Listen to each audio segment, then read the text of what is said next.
المغرب.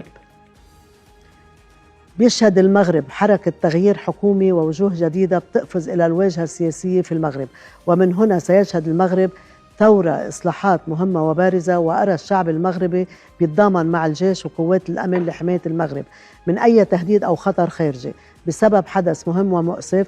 وسنرى الجيش المغربي بيتصدى إلى أكبر عملية تهديد كانت بتطال المغرب، وعوامل الطبيعة قد تضرب المغرب للأسف الشديد من جديد في بعض مناطق المغرب نشان.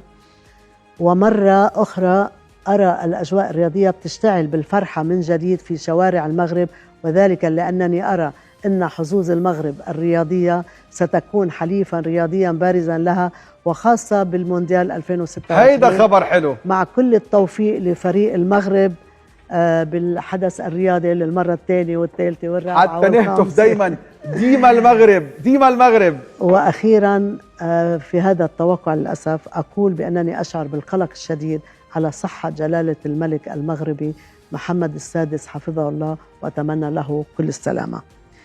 الإمارات، سلامة قلبه جلالة الملك.